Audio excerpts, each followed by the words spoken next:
வணக்கம். புது புது அர்த்தங்கள் நிகழ்ச்சிக்கு வரவேற்கிறோம். இன்றைய நிகழ்ச்சியில் அதிமுக புரட்சித் தலைவி அம்மா கட்சியிலிருந்து திரு செம்மலை அவர்களும், மார்க்சிஸ்ட் கம்யூனிஸ்ட் கட்சியிலிருந்து திரு கனகராஜ் அவர்களும் பங்கேற்கிறாங்க. வணக்கம். நீதி கேட்டு ஓ பன்னீர்செல்வம் இன்று முதல் சுற்றுப்பயணம் அப்படின்னு செய்தி இருக்கு. இன்னைக்கு தொடங்குறார் காஞ்சிபுரத்தில். ஒரு மாதத்திற்கு அந்த சுற்றுப்பயணம் திட்டமிடப்பட்டிருக்கிறது. நீதி கேட்டு அப்படின்னா என்ன நீதி கேட்டு, யார்கிட்ட நீதி கேட்டு போறாரு?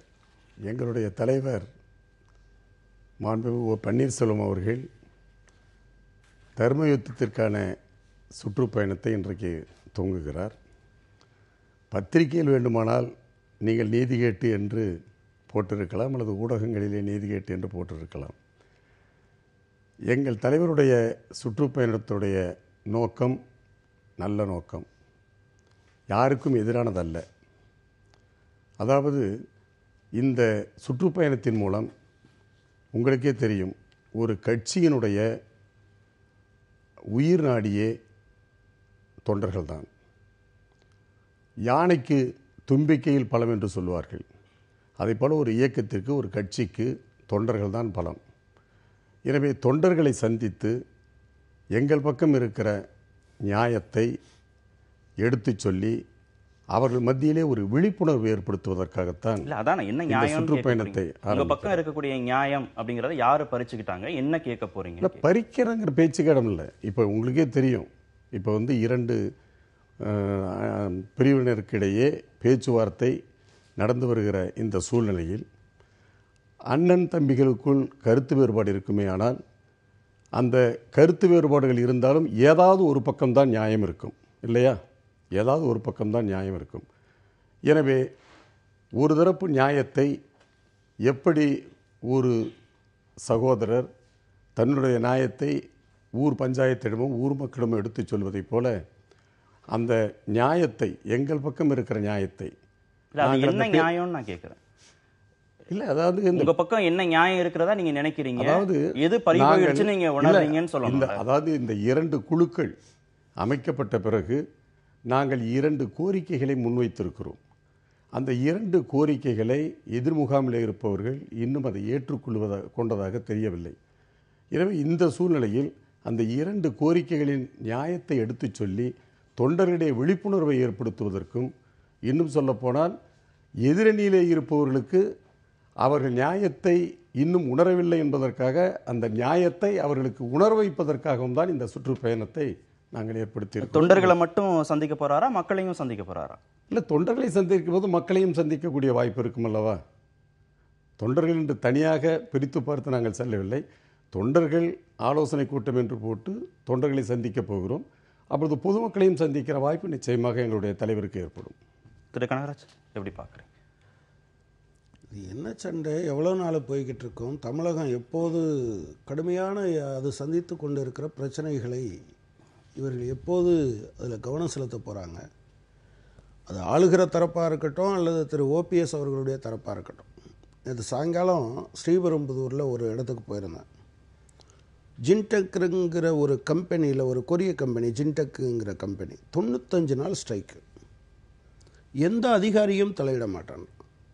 அவன் உண்ணாவிரதம் இருக்கிறதுக்கு மரத்தடியில் உட்காந்தா மரத்தை வெட்டிடுறான், ஒரு பந்தல் போட்டு உட்காந்தா பந்தலை எரிச்சிடறான். கேட்குறதுக்கு எதுவும் இல்லை. கிட்டத்தட்ட முழுமையாக நம்முடைய அரசு நிர்வாகம் முடங்கி போயிருக்கிறது. அதுக்கு திரு ஓபிஎஸ் அவர்களுடைய தரப்பு கூட சொல்லலாம், நாங்கள் அரசாங்கத்தில் இல்லையேன்னா. ஆனால் நான் என்ன கேட்குறேன், இது நீங்கள் ஒரு எதிர்க்கட்சி என்கிற முறையில் கூட தமிழகம் இன்றைக்கு எதிர்க்கட்சி அல்ல, நாங்கள் சரி எதிர்கட்சி இல்லை, ஆளுகிற கட்சியினுடைய ஒரு அங்கம் என்கிற முறையில். சரி, அப்புறம் எதுக்கு தூத்துக்குடியில் வறட்சி பாதித்த மாவட்டங்களுக்கு மத்திய மாநில அரசுகள் விரைந்து நடவடிக்கை எடுக்கணும் அப்படின்னு ஓபிஎஸ் பேசுறாரு? அது கருத்து, அதாவது மக்களுடைய தேவைகளை ஆளுகிற பொறுப்பில் இருக்கிறவர்களுக்கு எடுத்துச் சொல்வதிலே தவறு இல்லையே. அதாவது ஆளுங்கட்சியுடைய அங்கமாக இருந்தாலும் ஆளுகிற பொறுப்பிலே இருக்கிறவர்களுக்கு மக்களுடைய தேவைகளை எடுத்துச் சொல்வது எதிர்கட்சிகளுக்கு மட்டும் பொறுப்பல்ல, ஆளுகிற கட்சியில இருக்கிறவர்களுக்கு கூட அந்த பொறுப்பும் கடமையும் இருக்கிறது. இதே சசிகலா சொல்லுவாங்களா? பொதுச் செயலாளராக இருந்துகிட்டு சசிகலா சொல்லுவாங்களா மத்திய மாநில அரசுகள் நடவடிக்கை எடுக்கணும்னு சொல்லுவாங்களா? அது அவருடைய எண்ணங்களை பொறுத்து இருக்கிறது. சரி, அதாவது தமிழகம் மிக கடுமையான வறட்சியில் இருக்கிறது. நீங்கள் ஒன்றும் சாதாரணமான விஷயம் இல்லை. நீங்கள் கிராமப்புறத்துக்கு இப்போ நீங்கள் சில நிகழ்ச்சிகள் நடத்தியிருக்கீங்க, பல பத்திரிகைகள் எழுதுது, நம்ம போகிற இடத்துல பார்க்குறோம். இதன் மீது ஒரு கூடுதல் கவனம் வேணுமா இல்லையா? நீங்கள் தொண்டர்களை எல்லாம் எதுக்கு சந்திக்க போகிறீங்க? உங்களுக்கு பொதுமக்கள் ஆதரவு கொடுத்ததுனால தானே நீங்கள் சந்திக்க போகிறீங்க. இந்த பொதுமக்கள் பிரச்சனை குறித்து உங்களுக்கு எந்த அக்கறையும் கிடையாதா? வறட்சி சம்மந்தமாக, குடிநீர் தட்டுப்பாடு சம்மந்தமாக, திரு ஓபிஎஸ் அவர்கள் முதலமைச்சராக இருக்கிற போதே இந்த சிறப்பு பொது விநியோக திட்டத்தில் கொடுக்குற எந்த பொருளையும் கொடுக்காமல் நிறுத்திட்டாங்க. இப்போ எடப்பாடி பழனிசாமி அவர்கள் இருக்கிறார்கள். இது குறித்து உங்களுக்கு எதுவுமே கவனம் செலுத்த மாட்டீங்களா? நீட்டு தேர்வு சம்பந்தமாக நீங்கள் பேச மாட்டீங்களா? கீழடி குறித்து உங்களுக்கு எந்த விதமான அக்கறையுமே கிடையாதா? டாஸ்மாக் போராட்டத்தை பற்றி நீங்கள் கவலைப்பட மாட்டீங்களா? போக்குவரத்து தொழிலாளிகள் பேசுறது கூட ஆள் இல்லைன்னு சொல்கிறாங்க, அதை பற்றி உங்களுக்கு கவலை இல்லையா? மின்சாரம் இந்த வருஷம் மிகப்பெரிய மின்வெட்டை நாம் சந்திக்க போகிறோம், இப்போவே அது ஆரம்பிச்சிருச்சு, இதை பற்றி கவலை இல்லையா? இதையெல்லாம் தாண்டிய பிரச்சனை என்று எது இருக்கிறது? அப்போ நீங்கள் இதில் அவங்க கூட 2 விஷயம் சொல்லியிருக்காங்க. முன்னாள் முதல்வர் ஜெயலலிதாவின் மரணம் தொடர்பாக சிபிஐ விசாரணை, சசிகலா குடும்பம் அதிமுகவிலிருந்து நீக்கம். இது 2 தான் பிரச்சனை அப்படின்னு சொன்னால் அவங்க ஏற்றுக்கிட்டோன்னு சொல்கிறாங்க, இவங்க நாங்கள் மறுக்கிறோன்னு இன்னும் முடியலைன்னு சொல்கிறாங்க. நான் என்ன கேட்குறேன், இதை தாண்டி ஒன்றுக்காக பேச்சுவார்த்தை நடக்கிறது. அது தமிழக மக்கள் நலன் சார்ந்ததாக இருந்தால் வெளிப்படையாக நீங்கள் அறிவிக்க முடியும். அப்போ தமிழக மக்கள் நலன் சாராத வேறு ஏதோ உள்ளார்ந்த அம்சம் இருக்கிற காரணத்தினால்தான் அவங்களால வெளிப்படையாக சொல்ல முடியாத ஒரு விஷயம் இருப்பதாக நான் கருதுகிறேன். சரி, அப்படிதான் புரிஞ்சுக்கணுமா? நீங்க இதுக்கு முன்னாடியும் பல தலைவர்கள் நடைபயணம் போயிருக்கிறாங்க, நீதி கேட்டு பயணம் போயிருக்கிறாங்க, பொது பிரச்சனைக்காக போயிருக்கிறாங்க, மக்கள் பிரச்சனைகளுக்காக போயிருக்காங்க. சசிகலா குடும்பத்தாரை ஒதுக்கி வைக்கணும்னா கிட்டத்தட்ட அவங்க ஒதுங்கின மாதிரி தான், அவங்களே நாங்க ஒதுங்கிட்டோம் அப்படின்னு சொல்றாங்க. 2வது பிரச்சனை குறித்து பேசுவதற்கான எந்த விதமான பேச்சுவார்த்தையும் தொடங்கப்படாத நிலையில இப்ப முன்னாள் முதலமைச்சர் ஜெயலலிதாவுடைய மரணம் குறித்து சிபிஐ விசாரணை நடத்தணும் அப்படிங்கறதான் தமிழகத்துடைய தலையாய பிரச்சனையா? அதை முன்னிறுத்தி தான் இந்த பயணம் போகுதா? இல்லை, நான் ஏற்கனவே சொன்னது போல தொண்டர்கள் மத்தியில் ஒரு விழிப்புணர்வை ஏற்படுத்துவதற்காகத்தான் இந்த 2 பிரச்சனைகள் குறித்து விளக்கம் அளிக்கப் போகிறோம். காரணம், எங்களுடைய அனைத்து இந்திய அண்ணா திராவிட முன்னேற்ற கழக தொண்டர்களை பொறுத்தவரையில் அவர்கள் சூதுவாது தெரியாதவர்கள். அவர்களுக்கு நாங்கள் விளக்கம் சொல்வது எங்களுடைய கடமையாக இருக்கிறது. அதே சமயத்தில் எங்களுடைய தலைவர் இந்த தொண்டர்களை சந்திக்கிற இந்த நிகழ்ச்சியில் பொதுமக்கள் பிரச்சனைகளை நாங்கள் எடுக்க மாட்டோம் என்பதல்ல, அங்கே பொதுமக்கள் பிரச்சனையும் நிச்சயமாக பேசப்படும். காரணம், அங்கே ஒவ்வொரு ஊராக தொண்டர்களை சந்திக்க போகிற போது, பொதுமக்களை சந்திக்கிற போது அந்த தொண்டர்களும் பொதுமக்களும் அங்கே உள்ளூர் பிரச்சனைகள் அல்லது பொது பிரச்சனைகள், இப்பொழுது தோழர் சொன்னது போல இருக்கிற மக்கள் பிரச்சனைகள் எடுத்து சொல்லுவார்கள் எங்களிடம். அதற்கும் நாங்கள் என்ன பரிகாரம் தேடுவது, அரசிடம் எப்படி இந்த நியாயத்தை எடுத்து சொல்வது என்பது பற்றிய அந்த விவாதங்களும் அந்த ஆலோசனை கூட்டத்தில் நிச்சயமாக நடைபெறும். எனவே எங்களுடைய சொந்த பிரச்சனையை மட்டும் முன்னிறுத்தி மக்கள் பிரச்சனையை நாங்கள் பின்னுக்கு தள்ளி விடுவோம் என்று தயவு செய்து தோழரும் நினைக்க வேண்டாம், வேறு யாரும் நினைக்க வேண்டாம். நாங்களும் மக்கள் பிரச்சனையில் கையில் எடுப்போம். ஆளுங்கட்சியிலே இருந்தாலும் கூட மக்கள் பிரச்சனை நாங்கள் கையில் எடுப்போம். இதுக்கு முன்னாடி எந்த மக்கள் பிரச்சனைகளுக்காக நீங்க வலுவா குரல் கொடுத்துறீங்க? பட்டியல் போட்டார், நீண்ட பட்டியல் போட்டார் திரு கனகராஜ். தமிழகத்துல என்னென்ன பிரச்சனைகள்லாம் இருக்குன்னு பட்டியல் போட்டார். இந்த பிரச்சனைகள்ல உங்களுடைய நிலைப்பாட்டையோ இல்ல உங்களுடைய ஆதரவையோ உங்களுடைய கருத்தையோ இல்ல மக்களுக்கு இணையாக அவங்களோட சேர்ந்து அந்த போராட்டங்களை ஈடுபட்டு இதையாவது ஒண்ணு உங்களால சொல்ல முடியல? நான் ஏற்கனவே சொன்னதை போல ஆளுங்கட்சியின் அங்கமாக இருப்பதால் நாங்கள் கொஞ்சம் அடக்கி வாசித்துக் கொண்டிருக்கிறோம். இப்போ தோழர் சொன்ன அத்துணை பிரச்சனைகளுக்கும் எங்களுடைய தலைவர் ஓபிஎஸ் அவர்கள் அறிக்கை வெளியிட்டுக் கொண்டிருக்கிறார். அறிக்கை மூலமாக ஆட்சிக்கு உணர்த்தி கொண்டிருக்கிறார். மத்திய அரசுக்கு உணர்த்த வேண்டிய அந்த செய்திகளையும் எங்களுடைய தலைவர் அங்கே உணர்த்தி கொண்டிருக்கிறார். மத்திய அரசிலே இருக்கிற அல்லது நாடாளுமன்ற உறுப்பினர்கள் மூலமாக பிரதம அமைச்சருக்கு சம்பந்தப்பட்ட மத்திய அமைச்சர்களுக்கு இல்ல உங்களுக்கு தெரியாதது இல்ல, எல்லா கட்சி தலைவர்களும் நேரடியா போறாங்க, எல்லா போராட்ட களத்துக்கும் நேரடியா போறாங்க, மக்களோட இருக்கிறாங்க, அவங்களுடைய கருத்துக்களை கேட்கறாங்க, மத்திய அரசுல இருக்கக்கூடிய பிரதிநிதிகளை சந்திப்பதற்கான முயற்சிகளை மேற்கொள்றாங்க.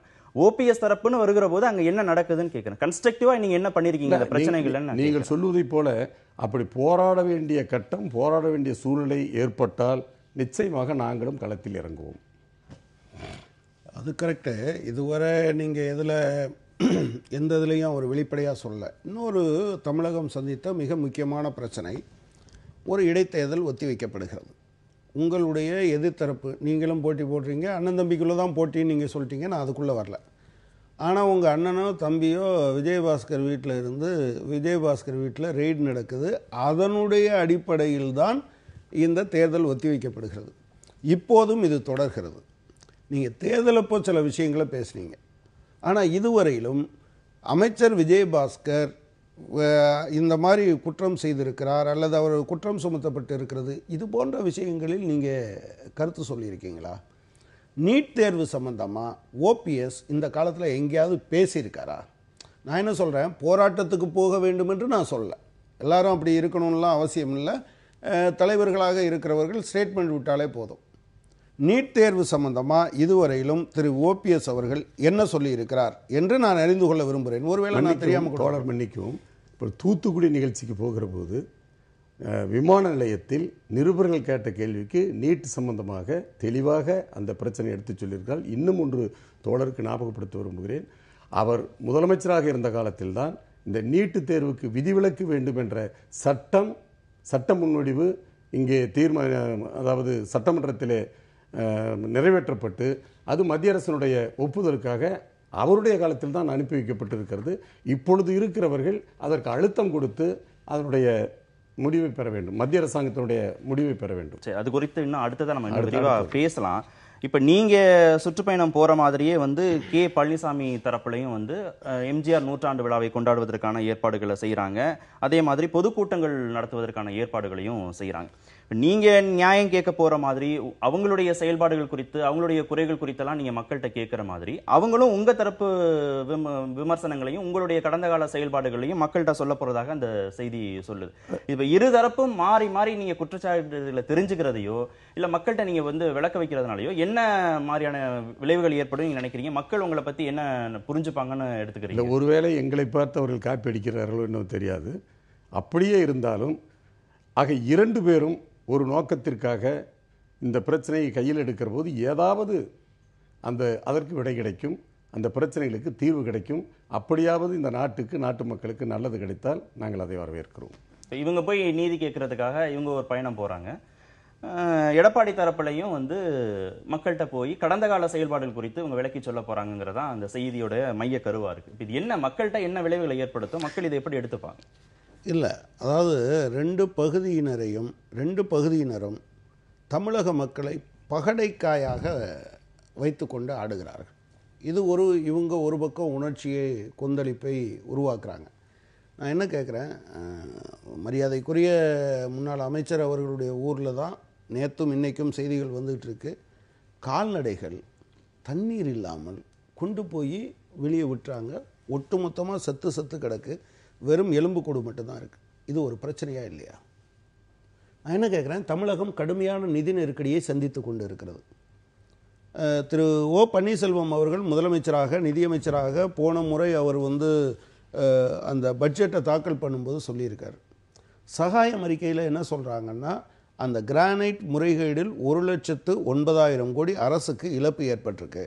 அதை மட்டும் நீங்கள் வசூலித்தா தமிழகத்தினுடைய ஒட்டுமொத்த கடனில் ஒரு கால் பகுதி சரியாயிரும். இது குறித்தெல்லாம் இதுவரையிலும் நீங்கள் ஏதாவது பேசியிருக்கீங்களா? நீங்கள் நான் இதுக்குள்ளே போகவே விரும்பலை. நான் தான் கேட்டேன், இந்த ரெண்டை தாண்டி உங்களுக்கு என்ன இருக்குது? இது ரெண்டையும் அவங்க சொல்கிறாங்க அப்படின்னா ரொம்ப ஸ்பெசிஃபிக்காக தமிழக மக்கள்கிட்ட சொல்லுங்கள். ஜெயலலிதா மரணம் ரொம்ப முக்கியமானதுங்க, நாங்கள் கேட்டோம் சிபிஐ விசாரணைன்னு, அவங்க ஏற்றுக்கொள்ளலை, அப்படி சொல்லுங்கள். அல்லது இந்த சசிகலா குடும்பம் முழுவதையும் நாங்கள் ஒதுக்கி வைக்க வேண்டும் என்று கேட்டோம், அவங்க பண்ண மாட்டேன்றாங்க, எனவே நாங்கள் போகிறேன்னு சொல்லுங்கள். இதை தாண்டி இருந்தால் நீங்கள் வெளிப்படையாக சொல்லணும்ல. அது ரெண்டும் முடிச்சுட்டதா அவங்க சொல்கிறாங்க. எங்களை பொறுத்தளவில் நாங்கள் எல்லாத்தையும் நாங்கள் ஒதுக்கி வச்சிட்டோம் அப்படின்னு சொல்கிறாங்க. இப்போ இதில் கூட இவங்க என்ன சொல்ல வர்றாங்க, கூட ஜெயக்குமார் நேற்று கூட சொல்லியிருக்கிறது, கதவு திறந்தே தான் இருக்கிறது, இணைப்புக்கு வரணும்னா நாங்கள் வரவேற்கிறோம்னு சொல்றாரு. மைத்ரேயன் சுற்றுப்பயணத்துக்கும் இதுக்கும் எந்த விதமான சம்பந்தமும் இல்லைன்னு சொல்றாரு. அப்ப இன்னும் இணைப்பு குறித்து பேச்சுவார்த்தை நடந்துட்டு இருக்கா, இல்ல ஏதாவது வேறு ஒரு மறைபொருள் உள்ள இருக்கா? கனகராஜ் சொல்ற மாதிரி காலக்கெடு எதுவும் விதிக்கப்படவில்லை.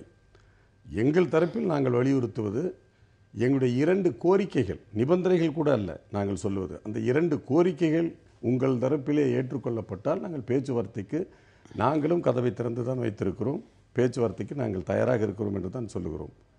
அதுதான் இப்பொழுது நம்ம தோழர் சொன்னது போல வருமானத்தை பெருக்குவதற்கு, அரசாங்கனுடைய வருவாயை பெருக்குவதற்கு எந்த முயற்சியும் அவர் எடுக்கவில்லை என்று சொல்கிறார். நிச்சயமாக தோழர் சொல்லுகிற கருத்து, அந்த வருவாயை பெருக்கக்கூடிய கருத்தை நான் வரவேற்கிறேன்.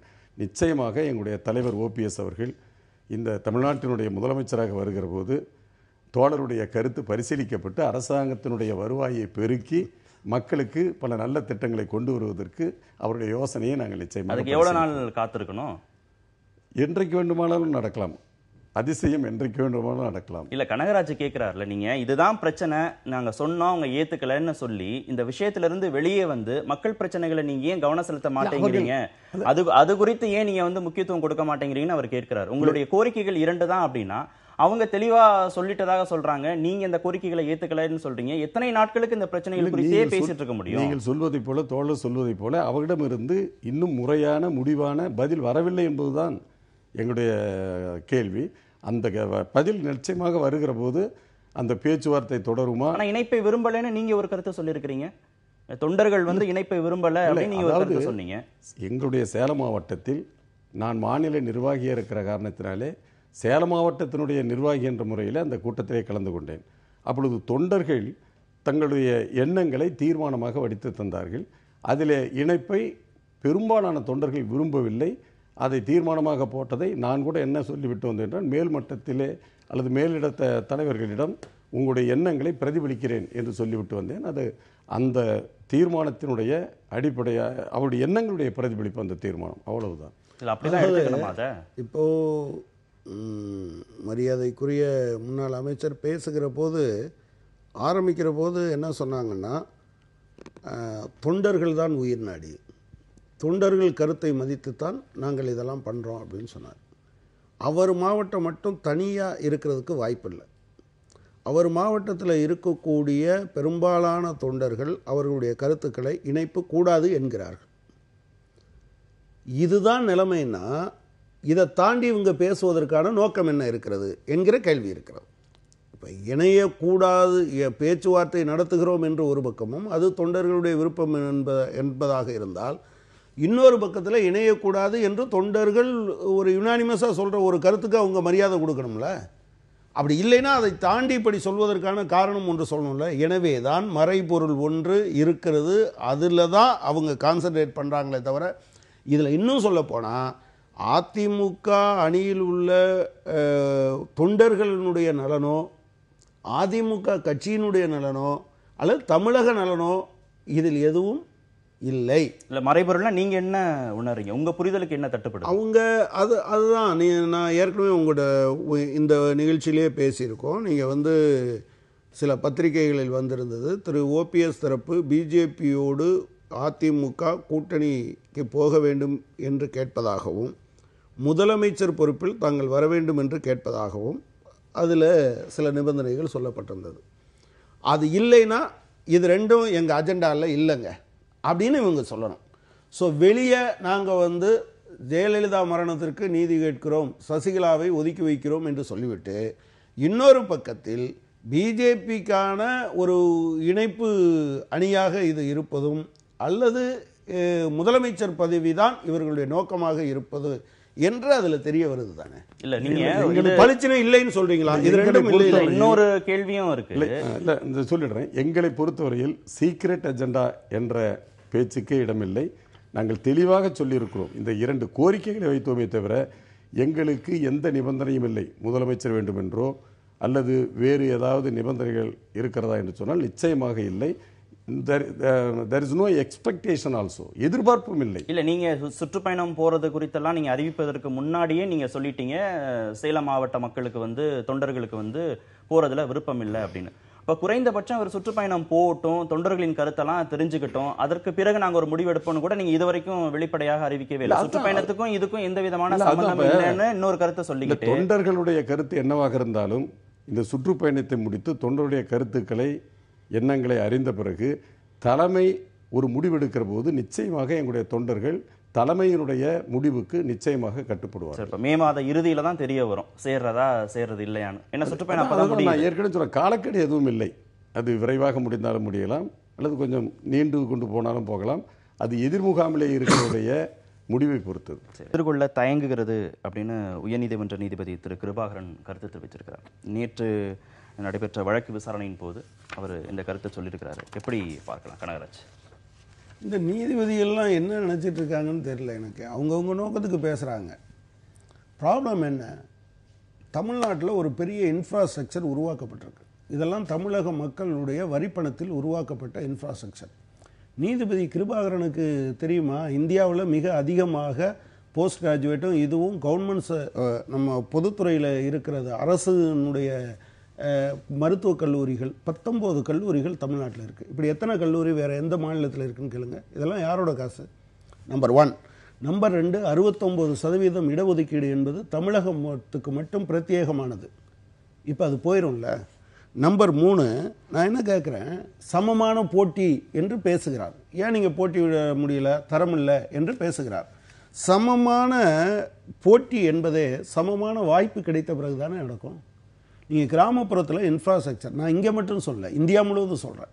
இது எதற்கான பேச்சு அப்படின்னு சொன்னால், நீங்கள் யார் வலுவாக இருக்கிறாங்களோ அவங்கெல்லாம் இதை எடுத்துகிட்டு போட்டோம் அப்படிங்கிறதுக்கான பேச்சு தானே இது.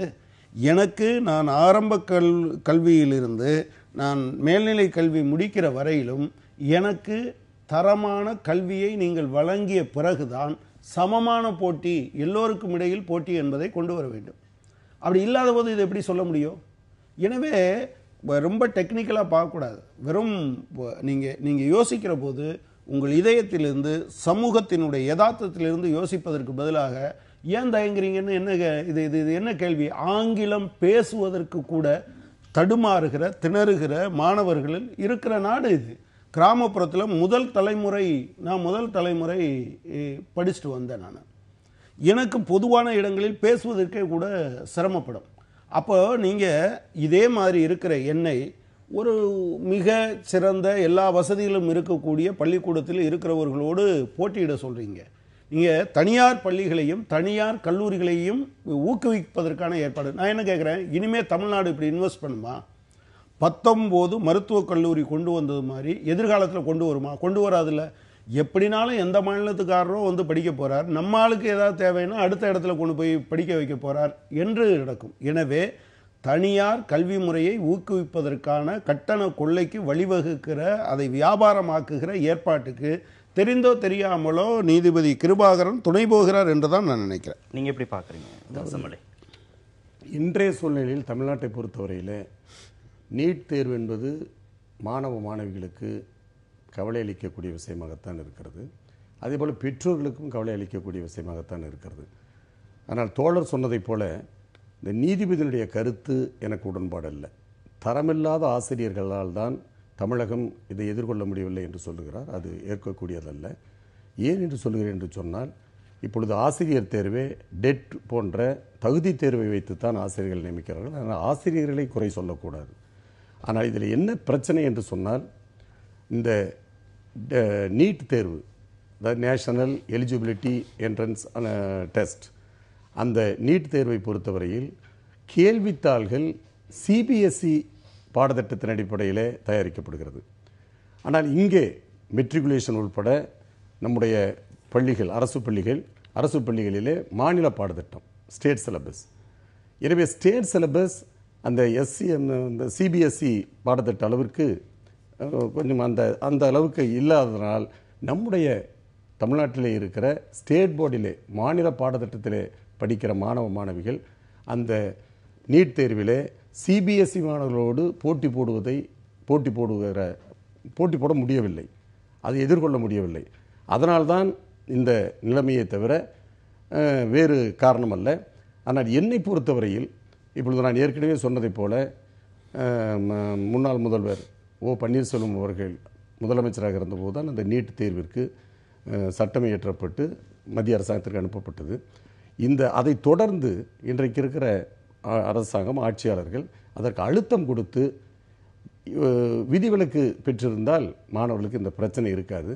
ஆனால் மத்திய அரசை பொறுத்தவரை தெளிவாக சொல்லிவிட்டார்கள், நீட் தேர்வில் எந்த மாற்றமும் இல்லை என்று கட்டாயமாக்கி விட்டார்கள். இல்லை, சட்டம் போட்ட விஷயம் ஒரு பக்கம் நடந்தது. இன்னொரு பக்கத்தில் மாஃபா பாண்டியராஜன் வந்து பயிற்சி வகுப்புகள் தொடங்கப்படும், அதற்கான முயற்சிகளையும் மேற்கொண்டார். பயிற்சி வகுப்புகள்னா நீ ஒன்று புரிஞ்சுக்கணும். அதாவது +1 படித்து நம்ம மாணவிகள் தேர்ச்சி பெறுறாங்க. நீங்கள் பயிற்சி வகுப்புனாவே மறுபடியும் டுட்டோரியல் காலேஜ் மாதிரி ஆகிடும். அப்புறம் பயிற்சி அதுதான் சொல்கிறேன், நீட் தேர்வுக்கே பயிற்சி தேவையில்லை. பாடத்திட்டத்தை ரீவேம்ப் செய்தாலே போதும். அதாவது சிபிஎஸ்இ பாண்டியராஜன் கான்ட்ராடிக்ஷன் நான் சொல்லல. நாம இது இந்த டுட்டோரியல் காலேஜ் மாதிரி பயிற்சி மையங்கள் ஏற்படுத்துவதற்கு நாம் என்கரேஜ் பண்ணக்கூடாதுங்கிறத நான் சொல்றேன். நான் என்ன சொல்றேன்னா +1 +2லயே அந்த சிபிஎஸ்இ அளவுக்கு அந்த பாடத்திட்டத்தை ரீவேம்ப் செய்தால் நம்முடைய மாணவர்களும் அதற்கு தகுதியாகி விடுவார்கள். எனவே பயிற்சி நிலையங்கள் ஆரம்பித்தால் அப்புறம் +1 +2 படித்து அதிக மார்க் எடுக்கிறதுக்கு அர்த்தம் இல்லாமல் போயிடும். எனவே நான் சொல்லுவது அந்த ரீவேம்ப் வர வரைக்கும் ஒன்று செய்யலாம். என்னுடைய கருத்தை நான் சொல்கிறேன், என்னுடைய தனிப்பட்ட கருத்தை. இப்போ மாநில அரசாங்கம் இதுக்கு மத்திய அரசாங்கம் இதுக்கு ஒப்புதல் கொடுக்கறதுக்கு அல்லது விதிவிலக்கு கொடுக்கறதுக்கு மறுத்தால் ஒரு கோரிக்கை வைக்கலாம். என்ன கோரிக்கை வைக்கலான்னா, இந்த நான் சொல்கிற மாதிரி ரீவேம்ப் செய்கிற வரை எங்களுடைய தமிழ்நாட்டிற்கு இப்பொழுது வயது தளர்த்திருக்கிறாங்க. அதாவது உருது, தமிழ் உள்பட 10 மாநில மொழிகள் எழுதுவதற்கு அனுமதி கொடுத்துருக்காங்க. விண்ணப்ப நாளை நீட்டிருக்காங்க. அவ்வளோ ஒரு சலுகையெல்லாம் கொடுத்துருக்காங்க மத்திய அரசாங்கம். நான் குறை சொல்ல முடியாது. இப்போ நான் என்ன சொல்கிறேன்னா, நம்முடைய அரசாங்கம் என்ன செஞ்சுருக்கோம்னா, மத்திய அரசாங்கத்துக்கு இந்த ரீவேம்ப் செய்கிற வரைக்கும் எங்களுக்கு அந்த கொஸ்டின் பேப்பர் மாநில பாடத்திட்டத்தில் ஒரு தனியாக கொஸ்டின் பேப்பர் கொடுத்து எங்கள் தமிழ்நாட்டுக்கு இந்த ஏற்பாடு செய்யுங்க. அதாவது அந்த கொஸ்டின் பேப்பர் அவங்க சிபிஎஸ்இ இதெல்லாம் மற்ற மாநிலம், அதாவது நீட் தேர்வு வேணான்றதுல நீட் தேர்வு வேணும் இல்ல, நீட் தேர்வு இனிமேல் தவிர்க்க முடியாது. ஏன்னா அது மத்திய அரசாங்கம் தெளிவான முடிவு.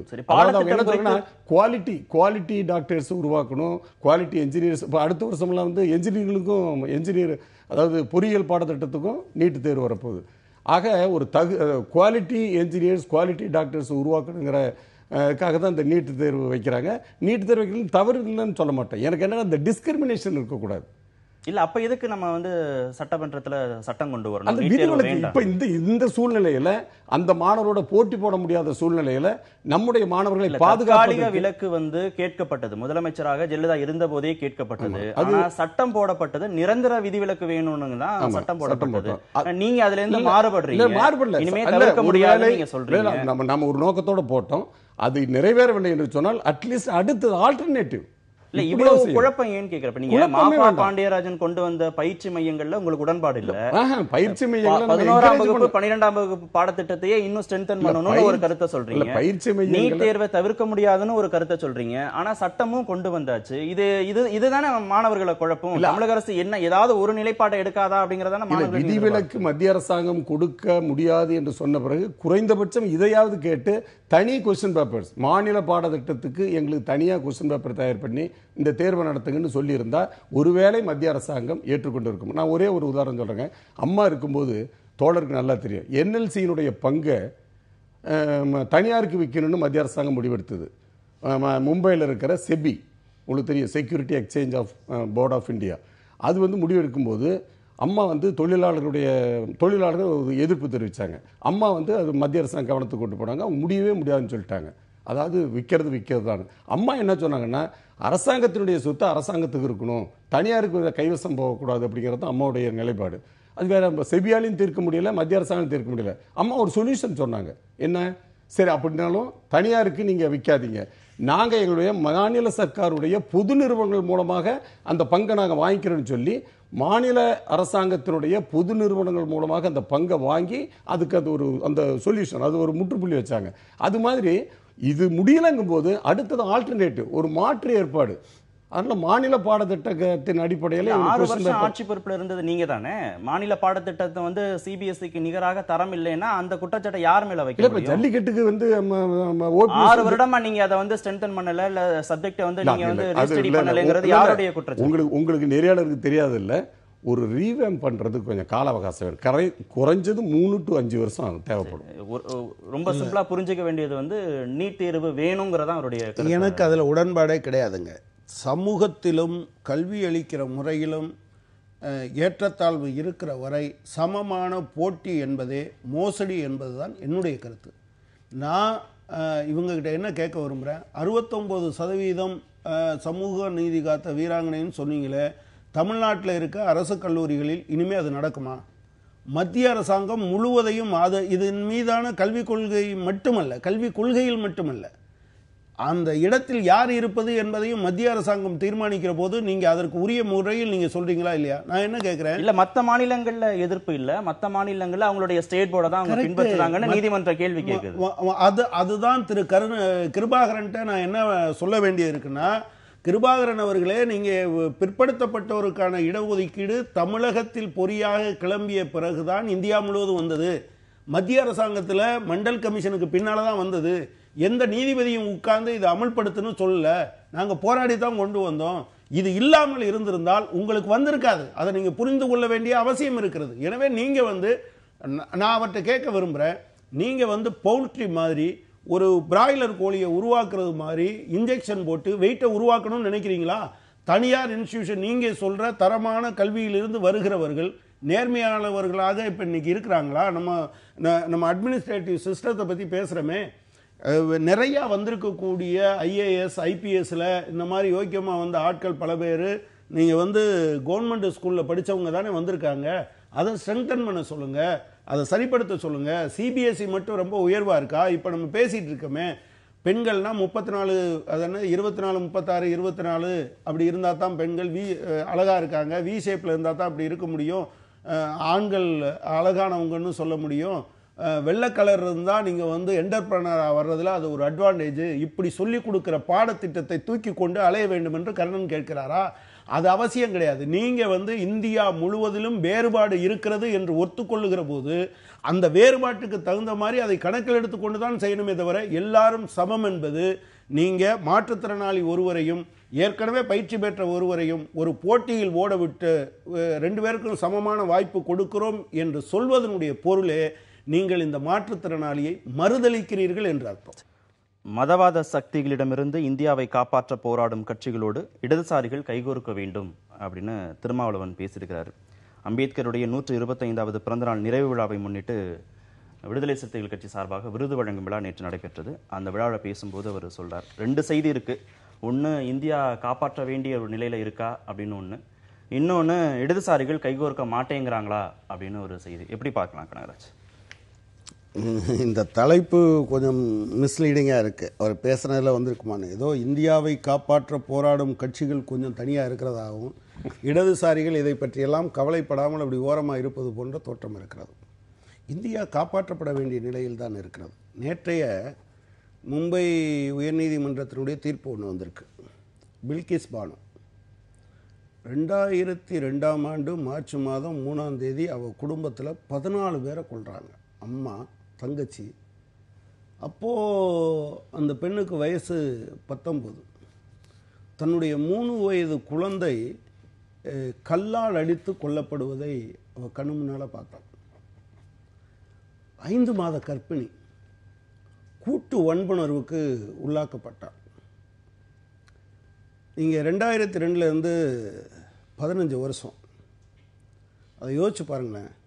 தன் கண் முன்னால் தன்னுடைய குடும்ப உறுப்பினர்கள் 14 பேர் கொல்லப்படுகிற ஒரு சூழல். இதை எடுத்துக்கிட்டு அவள் போலீஸ் ஸ்டேஷன் போகிறாள். எஃப்ஐஆர் பதிவு செய்யப்பட மாட்டேன்னது. அகமதாபாத்தில் நடக்குது. பிறகு சுப்ரீம் கோர்ட்டு போகிறாள். விசாரணை நடத்தினா உள்ளூரில் ஒத்துழைக்க மாட்டேன்னாங்க.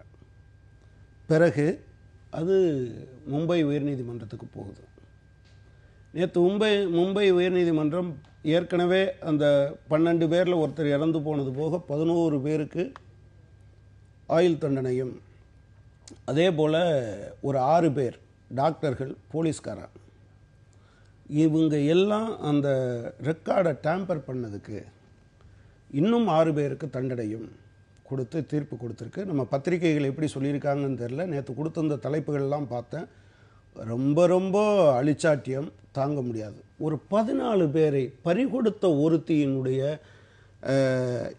முதல் அவளுடைய கம்ப்ளைண்டையே எடுத்துக்கொள்ளாத சூழல் இந்தியாவில் நிலவுகிறது. தமிழகத்தில் இல்லைங்கிறது இதுவரையிலும் இல்லை என்பது ஒரு விஷயம்தான். ஆனால் ஒரு இறப்பை ஒரு குடும்பம் முழுவதும் அப்படியே கொத்தாக தன் கண் முன்னால் கொல்லப்படுவதை பார்த்த ஒருத்தியினுடைய மனோநிலை என்னவாக இருக்கும்? இது ஒன்று மட்டும்தான். நான் அதை அந்த காலத்தில் குஜராத் வன்முறைகள் நடந்தபோது நான் டிரான்ஸ்லேட் பண்ணுற போது, இந்த குறிப்பிட்ட விஷயத்தை டிரான்ஸ்லேட் பண்ணுற போது என்னால் தாங்கவே முடியலை. ஒரு இழப்பை நம்மால் தாங்க முடியாது. எனவே மதவெறி சக்திகளுக்கு எதிரான போராட்டம் என்பது மிக முக்கியமானது. எனக்கு அதில் எந்த விதமான சந்தேகமும் இல்லை. ஆனால் இப்போ அதிமுக இது வருமா? இது நேர போய் அங்கே சரண்டர் ஆயிடுதே. எனக்கு கவலை அதுதான். மதவெறிக்கு எதிரான போராட்டத்தில் யாருடனும் நீங்கள் எல்லாரோடும் கைகோர்க்க சிபிஎம் தயாராக இருக்குது. நாங்கள் 40 வருஷம் காங்கிரஸோட ஒட்டும் இல்லை உறவும் இல்லைன்னு இருந்தோம். ஆனால் 2004 பிஜேபி வரக்கூடாது என்பதற்காக காங்கிரஸோடு நாங்கள் போனோம். நீங்கள் அந்த காங்கிரஸ் அதை எப்படி அட்வான்டேஜாக எடுத்துக்கிச்சுன்னா, இவங்க எப்படினாலும் நம்மளை ஆதரிப்பாங்க. நாங்கள் ஒன்றும் அமைச்சர் பொறுப்பு கேட்கல, இந்த துறை வேண்டுமென்று கேட்கல. ஆனால் அதன் காரணமாக அவங்க ஓவர் ஸ்டெப் பண்ணதுனால எங்கே போய் அவங்க நின்னாங்க? இந்தியா முழுவதுமே காங்கிரஸ் கட்சி ஒரு கலகலத்து போகிற நிலை உட்பட போச்சு. அப்போது மதவெறிக்கு எதிரான போராட்டத்தை இதர அம்சங்களோடு நீங்கள் சேர்த்து பார்க்கல அப்படின்னு சொன்னால் தவறிழைத்து விடுவீர்கள் என்று நான் சொல்ல விரும்புகிறேன். நீங்கள் எப்படி பார்க்குறீங்க சார்? அதாவது திருமாவளவன் சொல்லியிருக்கிற கருத்து தன்னுடைய எதிர்கால அரசியல் நிலைப்பாட்டிற்கு ஒரு அஸ்திவாரம் போடுவதைப் போல இருக்கிறது. அதாவது வலதுசாரி இடதுசாரி இரண்டு பிரிவினருமே இந்த நாட்டை காக்கத்தான் நாங்கள் அவதாரம் எடுத்திருக்கிறோம், இந்த நாட்டு மக்களுடைய நன்மைக்காகத்தான் நாங்கள் செயல்படுகிறோம் என்றுதான் சொல்லுகிறார்கள்.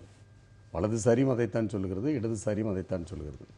அதே சமயத்தில் இப்பொழுது இடதுசாரிகள் ஒன்று சேர வேண்டும் என்று சொல்லுது. இந்த இடதுசாரியில் அங்க வகிக்க வேண்டிய விரும்புகிற கட்சிகள் அல்லது அவர் சேர்க்க விரும்புகிற கட்சிகள் எல்லாம் ஒரு காலத்திலே வலதுசாரியோடு அவர்கள் தேர்தல் உடன்பாடு வைத்துக் கொண்டவர்கள் தான். இப்பொழுது தோழரே சொன்னார், காங்கிரஸோடு ஒட்டுமில்லை உறவுமில்லை என்று சொன்ன கம்யூனிஸ்டே ஒரு காலகட்டத்தில் காங்கிரஸோடு கூட்டணி வைக்க வேண்டிய ஒரு நிர்பந்தம் ஏற்பட்டது. அரசியலை பொறுத்தவரையில் நிரந்தர எதிரியும் அல்ல, நிரந்தர நண்பனும் அல்ல.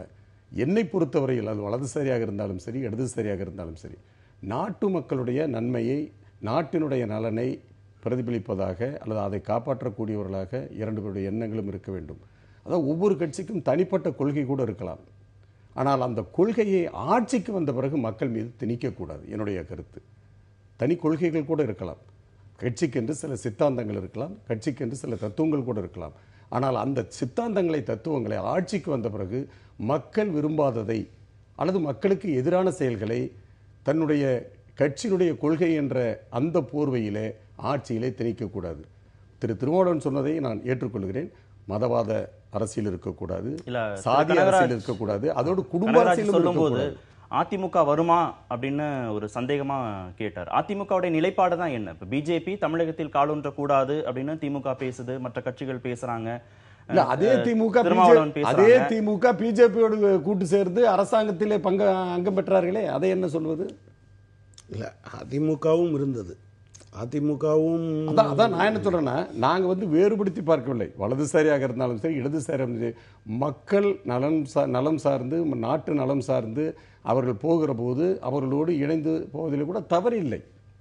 இப்ப நீங்க சொல்றதுல இருந்து பிஜேபி கூட்டணிக்கான வாய்ப்பு இருந்தாலும் தப்பில்லை, மக்கள் நலன் சார்ந்து நாட்டு நலன் சார்ந்து இருந்தா அதிமுக பிஜேபியோட கூட்டணி செய்வதற்கான வாய்ப்பு இருக்குன்னு புரிஞ்சுக்கலாமா? இல்ல, இப்ப நாம காங்கிரஸோடும் சேர்ந்து பார்த்தாச்சு, பிஜேபியோடும் சேர்ந்து பார்த்தாச்சு. நான் என்ன சொல்றேன்னா, நான் அதான் தெளிவா சொல்றேன். இதுல ஒரு கட்சியோடு அறவே கூடாது அல்லது ஒரு இயக்கம் தீண்டத்தகாத இயக்கம் என்ற முடிவுக்கு விடக்கூடாது. நான் சொல்லுவது, ஒரு கட்சி மக்களுடைய நலன் சார்ந்த நாட்டினுடைய நலன் சார்ந்த தன்னுடைய கட்சியினுடைய சித்தாந்தங்களை தத்துவங்களை ஆட்சியிலே திணிக்காத ஒரு இயக்கம் நல்ல முறையில் செயல்பட வேண்டும் என்று சொன்னால் நாட்டு நலன் கருதி இணைந்து செயல்படுவதிலே தவறில்லை.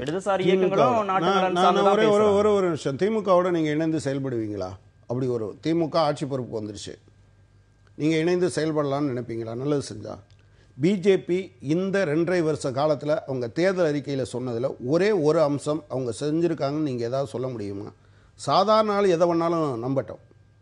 இன்றைக்கி விவசாய விளைபொருட்கள் அதில் அவங்க 3 விஷயம் சொன்னாங்க. விவசாயத்தை பொறுத்தளவில் பப்ளிக் ஸ்பெண்டிங், பொது செலவினம் பட்ஜெட்டில் அதிகமாக கொடுப்போம், அதே போல் இடுபொருட்கள் விலையை குறைப்போம், உற்பத்தி பொருட்களுக்கு 1.5 மடங்கு தருவோன்னு ஏதாவது செஞ்சுருக்காங்களா? நீங்கள் சேலத்தில் இருக்கீங்க, சேலம் உருக்காலை உட்பட நீங்கள் பொதுத்துறையை வலுப்படுத்துவோன்னு அவங்க சொல்லியிருக்காங்க. ஏதாவது ஒரு பொதுத்துறையை அவங்க வலுப்படுத்தியிருக்காங்களா? 2 கோடி பேருக்கு வேலை தருவோம்னாங்க. ஏதாவது பண்ணியிருக்காங்களா? நீங்கள் காங்கிரீட்டாக அதுலேருந்து தானே பேசணும். நீங்கள் எப்படி திமுகவோட போக முடியாது. எனக்கு தெரிஞ்ச திமுகவுக்கும் அதிமுகவுக்கும் அடிப்படையில் தலைவர்கள் தவிர்த்து வேறு எந்த பிரச்சனையிலும் தமிழ்நாட்டினுடைய விவசாயம் சார்ந்து, தொழில் சார்ந்து, வேலைவாய்ப்பு சார்ந்து அடிப்படையான மாறுபாடு இருக்கிறது மாதிரி தெரியல. ஆனால் அதே சமயத்தில் நீங்கள் திமுகவோட போகவே முடியாதுன்னு ஒரு முடிவெடுக்கிறீங்கல்ல. இது மாதிரி நீங்கள் கொள்கை எதுவாக இருந்தாலும் பரவாயில்லை, ஆட்சியில் வந்தால் நல்லது செஞ்சால், நீங்கள் எந்த காலத்திலும் நீங்கள் விதை ஒன்று போட்டால் சொரவண்ணா முளைக்கும்னு எங்கள் ஊரில் சொல்லுவாங்க. நீங்கள் என்ன மோசமான மரத்திலிருந்து நல்ல கனியை எதிர்பார்ப்பது எப்படி சாத்தியமாக இருக்க முடியும்? இல்லை, எப்படி காங்கிரஸும் பிஜேபியும் சேருவதற்கு வாய்ப்பில்லையோ அதே போல அனைத்து இந்திய அண்ணா திராவிட முன்னேற்ற கழகமும் திராவிட முன்னேற்ற கழகமும் இணைவதற்கோ சேருவதற்கோ நிச்சயமாக வாய்ப்பில்லை. அதுதான் இன்றைக்கு இருக்கிற சூழ்நிலை. நான் சொல்ல விரும்புவது, சொல்ல வந்தது, என்றைக்கு அதாவது ஒரு இயக்கம் இன்னொரு இயக்கத்தோடு சேருகிற போது கொள்கைக்கு அப்பாற்பட்டு நாட்டுடைய நலன் கருதி சில நேரங்களில் கைகோர்க்க வேண்டிய அவசியம் இருக்கிறது. தோழர் சொன்னதைப் போல பிஜேபி வரக்கூடாது என்பதற்காக காங்கிரஸோடு நாங்கள் சேர்ந்தோம். அதுபோல ஒரு தவிர்க்க முடியாத ஒரு சூழ்நிலை நாட்டு நலன் கருதி, மக்களுடைய நலன் கருதி வருகிற போது நிச்சயமாக அப்படி தவிர்க்க முடியாத சூழ்நிலை என்ன அப்படின்றத நம்ம வரக்கூடிய காலங்களில் விரிவாக பேசலாம். இன்றைய நிகழ்ச்சியில் பங்கேற்ற இருவருக்கும் மிக்க நன்றி. மீண்டும் சந்திப்போம். நன்றி, வணக்கம்.